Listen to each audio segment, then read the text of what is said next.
오늘 본문은 예레미야 29장 1절에서 14절입니다. 유다는 나라가 망하고 있는데도 거짓 예언자들의 말에 속아 더더욱 어려움에 처하게 되었습니다. 유다의 마지막 왕인 시드기야 4년 때 거짓 선지자 하나냐는 하나님께서 바벨론의 멍에를 꺾어 바벨론에게 빼앗긴 성전 기구와 포로민들을 2년 안에 다시 돌아오게 하신다고 예언했습니다. 그리고 예레미야의 목에 메고 있던 나무 멍에를 빼앗아 꺾어버렸습니다. 유다 백성들은 하나냐의 거짓말에 넘어가 회개는커녕 더더욱 악을 자행하였습니다. 그러나 하나님은 나무 멍에 대신 새 멍에를 유다의 목에 메워 바벨론으로 끌고 가 느부갓네살을 섬길 것이라고 말씀하셨습니다. 항복하지 않으면 포로로 잡혀가 비참한 삶을 살 것이라고 경고하시면서 거짓 예언을 한 하나냐는 금년에 죽을 것이라고 말씀하셨습니다. 하나님 말씀대로 7달 만에 거짓 선지자 하나냐는 죽고 말았습니다. 그리고 나서 오늘 본문의 내용이 나옵니다. 오늘 본문은 예레미야가 2차례에 걸쳐 이미 바벨론에 포로로 잡혀간 유다 포로민들에게 보내는 편지입니다. 예레미야는 이 편지를 사반의 아들 엘리사와 힐기야의 아들 그말의 편으로 해서 바벨론으로 보냈습니다. 이 편지 내용은 바벨론에 잡혀가 있는 포로민들에게 그곳에서 어떻게 살아야 하는지에 대한 하나님의 명령이었습니다. 하나님은 바벨론으로 포로로 잡혀간 유다 민족에게 너희는 집을 짓고 거기에 살며 텃밭을 만들고 그 열매를 먹으라 라고 말씀하셨습니다. 이것은 그곳에서 정착하여 정상적인 생활을 하라는 것입니다. 즉 바벨론 포로 기간이 길기 때문에 그곳에 정착하여 안정된 생활을 하라는 것입니다. 6절에서도 마찬가지로 바벨론 포로 생활이 장기화될 것이기 때문에 그곳에서 결혼하여 자녀를 낳고 번성하라고 말씀하십니다. 이런 말씀을 하신 이유는 바벨론 포로민들 사이에 있는 거짓 선지자들의 유혹에 넘어가게 하지 않기 위함입니다. 그들은 포로민들에게 앞으로 곧 귀환하게 될 것이라고 거짓말을 하였습니다. 오늘 포로로 잡혀간 유다 민족에게 주신 하나님의 말씀을 통해 성도는 어려움 중에서도 어떻게 살아가야 하는가에 대해 교훈을 찾아보겠습니다. 먼저 어려움 중에서도 성도는 기도해야 합니다. 7절 너희는 내가 사로잡혀 가게 한 그 성읍의 평안을 구하고 그를 위하여 여호와께 기도하라. 이는 그 성읍이 평안함으로 너희도 평안할 것임이라. 하나님은 바벨론의 포로로 잡혀간 유다 백성들에게 기도할 것을 명하셨습니다. 그것도 평안을 구하라고 말씀하셨습니다. 그런데 그 평안이 유다 민족을 위한 평안이 아니었습니다. 자기들을 포로로 잡아와 비참한 삶을 살게 한 원수 같은 바벨론의 평안을 구하라는 것이었습니다. 하나님께서 바벨론의 평안을 구하게 하신 이유는 바벨론이 평안해야 그곳에 사는 유다 포로민들도 평안할 수 있기 때문입니다. 이러한 권고는 포로민들에게는 납득하기 어려운 것이었습니다. 왜냐하면 이 말씀은 원수가 잘 되기를 기도하는 것이기 때문입니다. 그렇기 때문에 이 말씀은 위로는커녕 포로민들에게는 오히려 고통을 더하였을 것입니다. 하지만 이 말씀의 깊은 뜻은 하나님께서 정하신 포로 기간은 바뀌지 않으므로 그 이전에는 절대로 나오지 못한다는 것입니다. 하나님께서 정하신 것을 인간이 절대로 바꿀 수 없기 때문에 거짓 선지자들의 말에 유혹되어 무모한 행동을 하지 말라는 경고였습니다. 쓸데없는 희생을 치르지 말고 자숙하며 몸 건강히 잘 있다가 하나님께서 정하신 때에 기쁘게 돌아오라는 하나님의 기쁘신 뜻이 담겨 있던 것입니다. 하나님은 당신이 한번 작정하신 것은 반드시 성취하십니다. 환경이나 조건, 인간의 불순종이나 고집으로 변하지 않고 조금도 오차 없이 당신이 작정하신 대로 이루십니다. 우리는 하나님의 뜻을 바꿀 수 없습니다. 하나님의 작정하심을 바꿀 수 없기 때문에 우리는 우리의 뜻을 하나님께 맞추어야 합니다. 물론 우리는 계획을 세우고 노력해야 하지만 그 계획도 하나님의 뜻에 맞추어야 합니다. 우리는 말씀과 기도로 계획을 세울 뿐 아니라 그것을 성취하는 데 있어서 믿음으로 이루어 가야 합니다. 하나님은 바벨론의 포로로 잡혀간 유다 백성들에게 기도할 것을 명하셨습니다. 비록 포로로 잡혀간 곳이라 하더라도 당신에 대한 신뢰를 잃지 말고 기도하라고 말씀하셨습니다. 그리고 평안을 구하면 평안을 주신다고 약속하셨습니다. 그런데 포로가 평안을 구하는 것은 말이 안 되는 것입니다. 포로로 잡혀온 자들은 노예가 됩니다. 노예는 자기 마음대로 할 수 있는 것이 없습니다. 그뿐 아니라 자기 생명도 자기에게 있는 것이 아니라 주인에게 있습니다. 당시 노예는 인격체를 가진 존재로 여겨지지 않고 단지 재산으로 취급받았습니다. 가축과 다를 바 없는 살아있는 재산일 뿐이었습니다. 물론 바벨론은 포로민들에게 어느 정도 자유를 주었으며 사유재산을 허용하였습니다. 하지만 포로민들은 언제 어떻게 될지 모르는 사람들이었습니다. 그래서 하만의 계략으로 유다 민족이 학살을 당할 뻔했던 것입니다. 그런 자유롭지 못한 신분에 평안을 구하라는 것은, 그것도 자기들을 잡아온 자들을 위해 평안을 구하라는 것은 말도 안 될 뿐만 아니라 미친 짓으로도 보일 수 있습니다. 그럼에도 하나님께서 평안을 구하라고 하신 것은 구하면 하나님께서 그 평안을 주시기 때문입니다. 세상적으로는 도저히 불가능하게 보일지 몰라도 하나님이 주신다면 비록 포로의 신분이라 할지라도 평안을 누릴 수 있기 때문입니다. 반면에 아무리 세상적인 조건을 다 갖추어도 하나님께서 평안을 주시지 않으면 평안을 누릴 수 없습니다. 우리는 이것을 우리 주변에서도 찾아볼 수 있습니다. 모든 조건, 즉 물질명의 권력을 다 갖추었다 생각되는 사람도 늘 불안해하고 피곤한 삶을 사는 사람들이 많이 있습니다. 돈이 많이 있는 사람은 더 가지려 하거나 있는 것을 지키려고 밤낮으로 일하고, 인기 있는 사람은 더 유명해지거나 지금의 인기에서 떨어지지 않기 위해 밤낮으로 수고하고, 권력 있는 사람도 더 큰 힘을 키우려 하거나 지금의 힘을 빼앗기지 않으려고 밤낮으로 싸웁니다. 우리가 보기에는 그쯤이면 얼마든지 누리며 살아도 충분하지 않나 라고 생각이 들어도 그 위치에 있는 사람들은 좀 더라는 것으로 인해 정작 평안을 누리지 못합니다. 반면에 우리가 보기에 가진 것이 없어 불쌍해 보이는 사람들 중에 오히려 평안을 누리는 사람들이 있습니다. 실제로 행복지수가 높은 국민은 잘 사는 나라가 아니라 후진국 사람들이라고 합니다. 그렇기 때문에 진정한 평안은 인간의 소유에 절대적으로 달려있다고 생각되지 않습니다. 물론 소유는 우리가 살아가는 데 있어서 어느 정도 평안에 영향을 끼칠 수 있어도 절대적인 조건은 아닙니다. 결코 물질의 많고 적음이 평안을 보장하는 것이 아닙니다. 오직 생사화복을 주관하시는 하나님의 주권에 있습니다. 그런데 여기서 우리가 주의 있게 봐야 할 부분이 있습니다. 너희는 내가 사로잡혀 가게 한, 이 말씀은 지금 유다 백성들이 바벨론의 포로로 잡혀온 것은 하나님께서 그렇게 하신 것이라는 것입니다. 하나님이 유다 백성들을 지켜주시지 못해서 이들이 바벨론의 포로로 잡혀간 것이 아니라는 것입니다. 즉 하나님이 무능해서가 아니라 하나님께서 유다를 심판하기 위해 바벨론을 막대기로 사용하신 것이라는 말씀입니다. 당신의 백성들을 올바른 길로 인도하기 위해 잠시 바벨론을 사용하신 것입니다. 하나님의 관심은 여전히 유다 백성들에게 있다는 것을 의미합니다. 하나님은 우리의 생사 화복을 주관하시는 분이십니다. 그래서 복을 주시기도 하시지만 징계도 하십니다. 당신의 뜻에 불순종하는 자들에게는 혼내주십니다. 하지만 그 징계도 사랑에 근거합니다. 그렇기 때문에 징계를 받는 중에 비록 고통스럽고 아파도 그 징계는 내게 선한 것입니다. 하나님의 징계는 징계받는 자로 하여금 앞으로 더 좋게 하기 위한 것입니다. 그러하기에 하나님 안에서 이루어지는 모든 일, 징계들도 우리는 감사함으로 받아들여야 합니다. 물론 고통 중에는 쉽지 않더라도 나중에 가서 하나님의 징계가 얼마나 고마운지 깨달을 것입니다.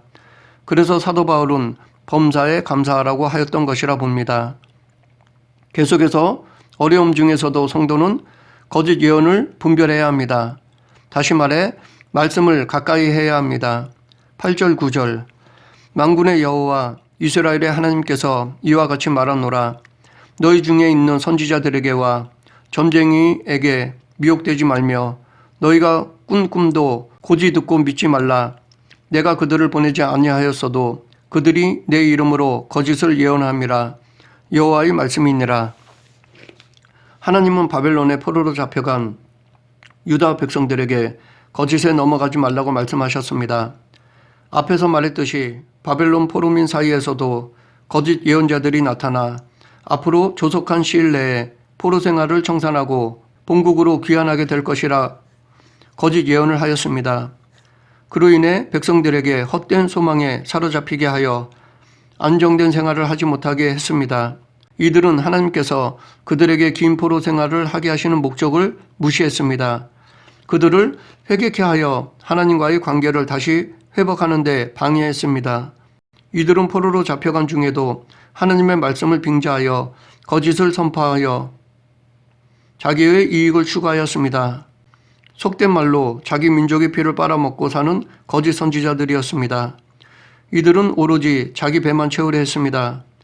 고통과 아픔 중에 있는 백성들을 위로하고 격려하여 도움을 주기는커녕 남의 불행을 이용하여 자기 이익을 추구하려고 했습니다.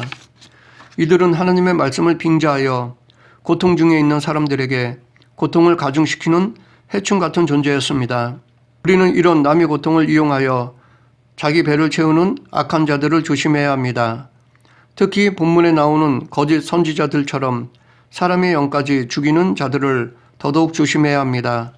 그들은 자기 이익을 위해 사람들을 죽일 뿐 아니라 영원한 죽음으로까지 끌고 가는 자들입니다. 지금으로 말하면 이단들입니다.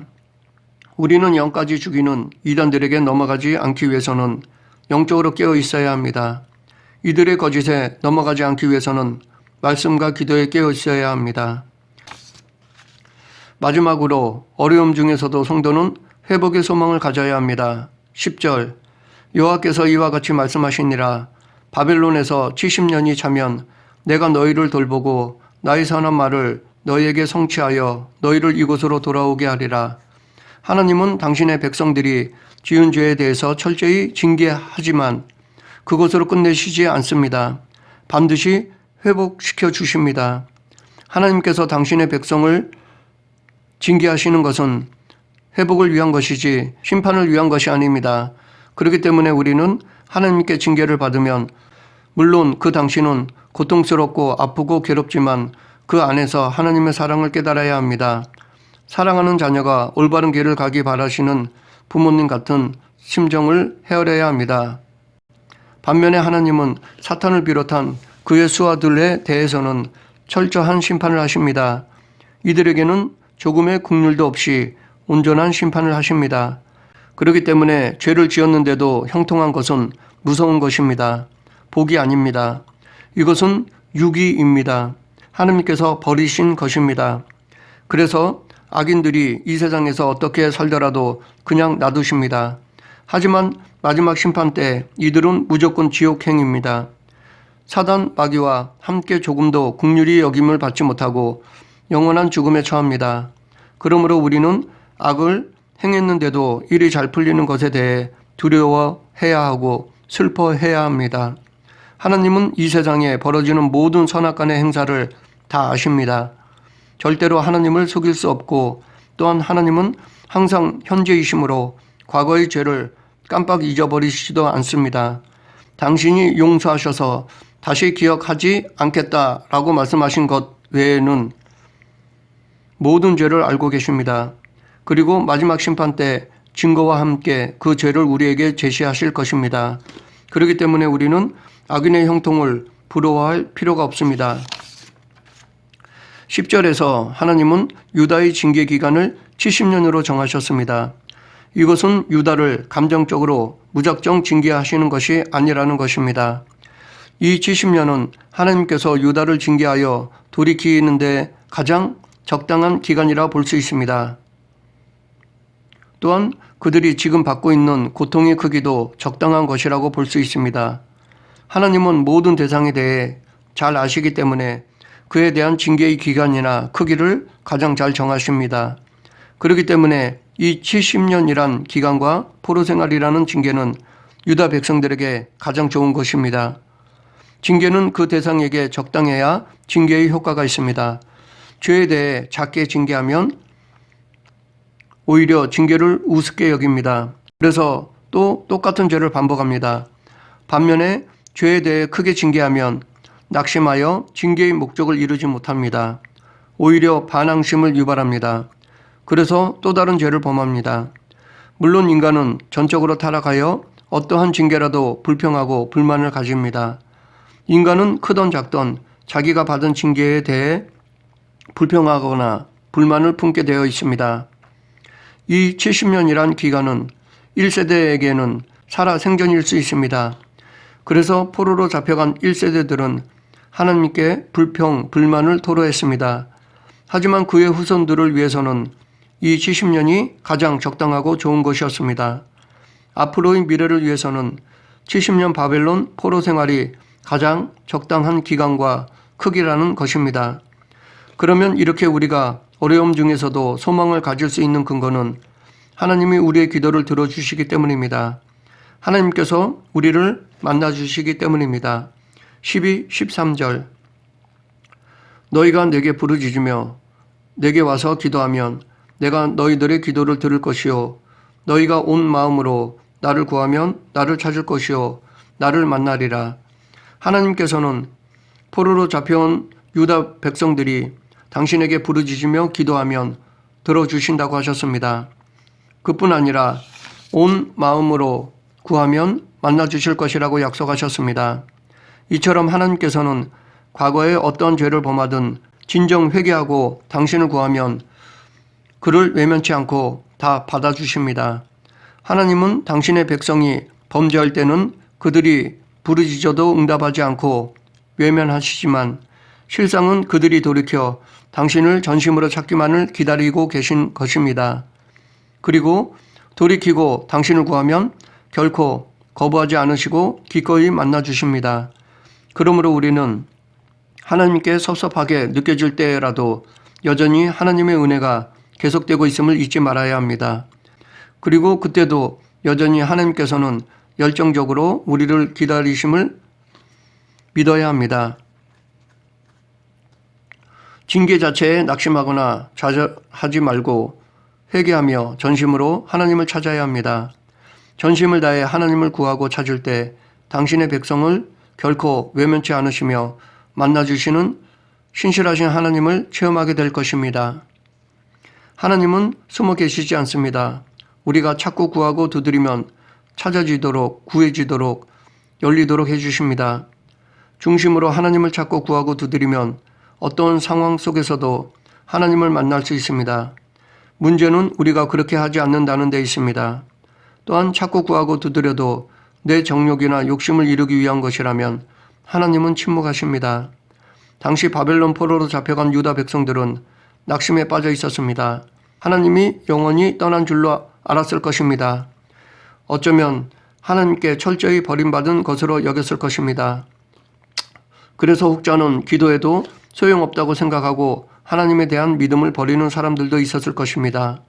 하지만 하나님은 그런 낙심한 백성들에게 소망을 가지라고 명하셨습니다.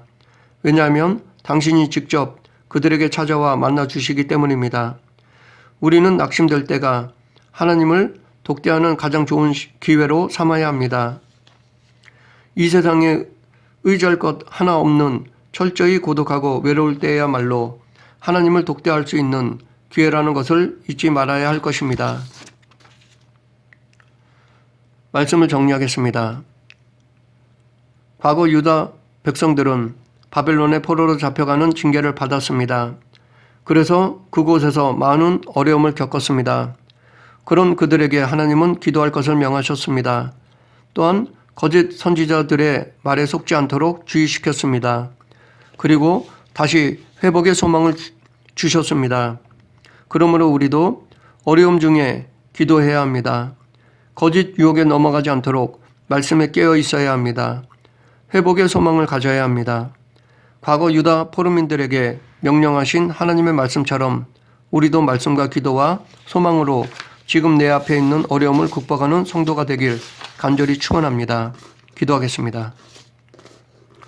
사랑과 은혜가 풍성하신 하나님 아버지, 어떤 어려움이 오더라도 믿음으로 극복하게 하여 주시고 하나님 안에 소망을 두게 하여 주시옵소서. 말씀과 기도로 늘 깨어있고 하나님께서 우리를 사랑하심을 늘 잊지 않고 승리하는 성도가 되게 하여 주시옵소서. 예수님 이름으로 기도드립니다. 아멘.